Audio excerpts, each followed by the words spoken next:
चिट्ठी न कोई संदेश, जाने वो कौन सा देश जहाँ तुम चले गए। ये फेमस गज़ल जिसको की आवाज़ दी थी एक ऐसे व्यक्ति ने जिसके कि हर एक शब्द में, हर एक आवाज़ में फुल इमोशंस थे, जो पूरे दिल से गाते थे और हर व्यक्ति उनकी गज़लों से जुड़ जाता था। That means the ghazal king, king of ghazals के नाम से जिनको जाना जाता है, जगजीत सिंह की ये गज़ल है और आज उन्हीं की है बर्थ एनिवर्सरी। तो हमारी आज की वीडियो में हम उन्हीं के बारे में बात करने वाले हैं, उनके जीवन के बारे में कुछ चीज़ें जानने वाले हैं। सो बिगिनिंग फॉर विकुंज में आपका स्वागत है। अगर हम जगजीत सिंह की बात करें तो उनका जन्म के समय पे पहली बात करते हैं उनके नाम की, तो उनका नाम था जगमोहन सिंह दिम्हान। उनका जन्म आज ही के दिन 8 फरवरी 1941 को श्री गंगानगर बीकानेर राजस्थान इंडिया में हुआ था और उनकी डेथ 10 अक्टूबर 2011 70 साल की उम्र में मुंबई महाराष्ट्र इंडिया में हुई थी।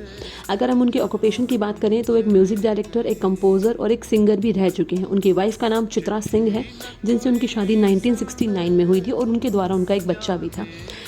अगर हम बात करें जेंडर्स की, डेट मीन्स की अगर वो देखें तो वो गज़ल्स गाते थे, क्लासिकल्स गाते थे, डिवोशनल सॉन्ग्स गाए हैं, फोक भजन गाए हैं उन्होंने, मतलब बहुत सारी चीज़ें ऐसी हैं जो उन्होंने गाई हैं। अगर हम इंस्ट्रूमेंट्स की बात करें तो वो क्या नाम है, हारमोनियम बहुत अच्छा बजाते थे, तानपुरा भी है, पियानो भी है, तबला भी है, ये सारी चीज़ें वो बहुत अच्छी बजाते थे और इसके साथ साथ उनकी खुद की आवाज़ ही इतनी बेहतरीन थी। अगर हम इसी के अलावा देखें तो कहते हैं ना, हर एक व्यक्ति के जीवन में एक उपलब्धि का समय होता है, तो उनकी जीवन में 1987 में बियॉन्ड टाइम एक ऐसी एल्बम थी, सबसे पहली एल्बम जो कि फर्स्ट डिजिटल एल्बम थी, जो कि रिकॉर्ड की गई थी इंडिया में। इसी के साथ अगर हम उनके जीवन की बात करें तो उनको बहुत सारे अवार्ड एंड ऑनर से सम्मानित किया गया था, जिनमें से कि आपका सबसे सर्वश्रेष्ठ में अगर हम देखें तो आपको पता है पद्मा अवार्ड्स आते हैं, जो कि उनको 2003 में पद्म भूषण दिया गया था गवर्नमेंट ऑफ इंडिया के द्वारा। 2014 में उनको क्या दिया गया था, उनके नाम से क्या है 2 पोस्टल स्टैम्प्स क्या है वो रिलीज़ की गई थी। 2012 में स्टेट गवर्नमेंट ऑफ राजस्थान के द्वारा राजस्थान पद रत्न के नाम से उनको सम्मानित किया गया था, राजस्थान रत्न उनको दिया गया था, बट उनकी मृत्यु के बाद उनको ये मिला था। 1998 में उनका साहित्य अकेडमी अवार्ड दिया गया था। उनके फेमस एक टीवी सीरियल आया था मिर्ज़ा गालिब, ठीक है, उन मिर्ज़ा गालिब के वर्क के लिए उनको मिला था। 1998 में ही उनको साहित्य कला एकेडमी अवार्ड मिला था राजस्थान गवर्नमेंट की तरफ से और 1998 में उनको लता मंगेशकर सम्मान भी मिला था मध्य प्रदेश गवर्नमेंट की तरफ से। और 2013 में उनके जन्मदिन के दिन, जब उनका 72 जन्मदिन था, उस दिन गूगल ने एक डोडल भी उनके नाम का लगाया था। कब लगाया था? 8 फरवरी 2013 को। अगर हम अर्ली जीवन की बात करें तो उनकी जो शुरुआत में अगर हम देखें तो उनका बचपन का, तो उनको बचपन से ही क्या खेलने का भी शौक था। दैट मीन्स कि क्या नाम है वो कहते हैं कि ऐसा कि बैडमिंटन वगैरह काफ़ी अच्छा खेलते थे और उनको हॉर्स राइडिंग का भी शौक था।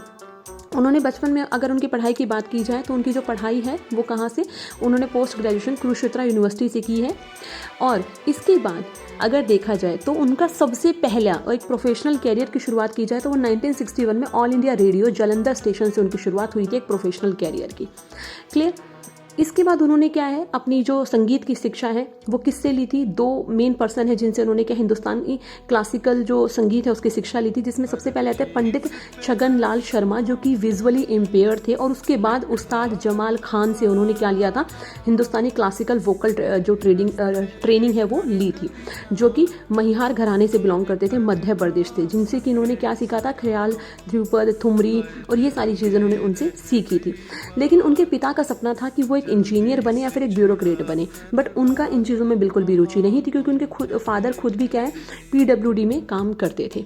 इसी के साथ क्या है, एक उनकी लाइफ का एक बहुत बड़ा टर्निंग पॉइंट आता है और वो 1965 मार्च 1965 में बिना अपने परिवार को बताए मुंबई आ जाते हैं। और मुंबई आकर उन्होंने काफ़ी ज़्यादा शुरुआत में बहुत संघर्ष किया था और उन्होंने शुरुआत में एडवर्टाइजिंग जो जिंगल्स होते हैं ना वो गाए थे और एक एज अ प्लेबैक सिंगिंग किया है उन्होंने, बाद में प्लेबैक सिंगर काम किया था।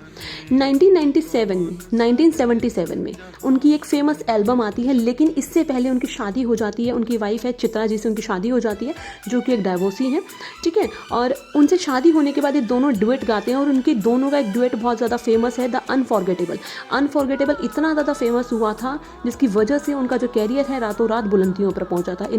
इसी का एक सॉन्ग है बात निकलेगी, जो कि बहुत ज़्यादा पॉपुलर हुआ था। इसी के साथ क्या है, 1980 में 1980s में उनकी एक एल्बम आती है द लेटेस्ट सुदर्शन फ़कीर के द्वारा, जो कि बेस्ट सेलिंग एल्बम में काउंट होती है, जिसका कि एक सॉन्ग है वो कागज़ की कश्ती वो बारिश का पानी। ये बहुत ज़्यादा फेमस हुआ था और बहुत ज़्यादा हिट रही थी। इसी के साथ उनके लाइफ में एक ट्रेजिडी वाला समय भी आता है जब 1990 में उनका एक जो एकलौता जो बेटा था विवेक, जिसका नाम था, जो 20 साल का था, उसकी एक रोड एक्सीडेंट में डेथ हो जाती है। और इसी के साथ जो उनकी वाइफ है चित्रा, वो क्या है सिंगिंग से और पब्लिक लाइफ से अपने आप को दूर हटा देती है। कुछ समय के लिए जगजीत जी अपने आप को भी क्या है उस दुख से नहीं संभाल पाते और वो भी एक साल के लिए क्या है सारी चीज़ें छोड़ देते हैं। बट फिर वो दोबारा से क्या है अपने काम पे लौटते हैं और चीज़ों में एक तरीके से उनकी जो आवाज़ है उसमें एक अलग ही दर्द हमें देखने को मिलता है। इसके अलावा 1987 की अगर हम बात करें तो वो एक पहली सबसे पॉपुलर एक सीडी जो डिजिटल सीडी एल्बम है वो उन्होंने क्या है बनाई थी, बियॉन्ड टाइम जिसका नाम था, जिसके लिए उन्होंने रिकॉर्डिंग की थी। इसके अलावा 1988 में जगजीत जो हैं उन्होंने क्या किया था, गुलजार का एक एपिक सीरियल है, मैंने बताया ना मिर्ज़ा गालिब, जिसके लिए उनको अवार्ड भी दिया गया था, वो उन्होंने रिकॉर्ड किया था, उसके लिए अपनी आवाज़ दी थी। इसके अलावा 1991 में एक एल्बम आई थी सजदा, जो कि लता मंगेशकर के साथ थी उनकी, उसके लिए उन्होंने अपनी आवाज़ दी थी, जो कि बहुत ज़्यादा फेमस रही थी। और जगजीत सिंह वो पर्सन है जिन्होंने कुमार सानू को सबसे पहला ब्रेक दिलवाया था। कुमार सानू का नाम था केदारनाथ भट्टाचार्य और उन्होंने कल्याण जी और आनंद जी से उनको मिलवाया था और उनको सबसे पहला ब्रेक दिलवाने वाले भी जगजीत सिंह जी हैं। और जगजीत सिंह जी ही सिर्फ एक ऐसे कंपोज़र और सिंगर है जिन्होंने क्या किया था, कंपोज किए थे, रिकॉर्ड किए थे सॉन्ग्स किसके लिए, हमारे former prime minister Atal Bihari Vajpayee ji के लिए, जो कि खुद भी एक पोइट थे। तो उनके लिए 2 एल्बम्स उन्होंने बनाई थी, नई दिशा 1999 में आई थी और संवेदना जो कि 2002 में आई थी। दोनों ही एल्बम के लिए आवाज़ देने वाले कौन थे, जगजीत सिंह जी थे। इसके अलावा 1982 में उनका एक कॉन्सर्ट हुआ था live at Robert Albert hall में, जो कि क्या है फुल उनका जो टिकट्स है कहते हैं 3 घंटे के अंदर सारे टिकट्स उस कॉन्सर्ट की बिक गई थी, ठीक है। बट उनका ये सफ़र क्या है 23 सितंबर 2011 को थम जाता है जब उनको एक ब्रेन हैमरेज होता है, जिसकी वजह से वो क्या है कोमा में चले जाते हैं कुछ वीक्स के लिए। और उसके बाद क्या है उनकी 10 अक्टूबर 2011 को लीलावती हॉस्पिटल मुंबई में उनकी डेथ हो जाती है और यहीं पर उनका जो सफ़र है वो समाप्त हो जाता है। बट उनकी जो आवाज़ है वो आज भी हम सभी के बीच में जिंदा है और हम सभी उनकी गज़लों को सुनना बहुत ज़्यादा पसंद करते हैं। सो बिगनिंग फॉर विकुंज की तरफ से ये ट्रिब्यूट है उनके लिए हमारी तरफ से।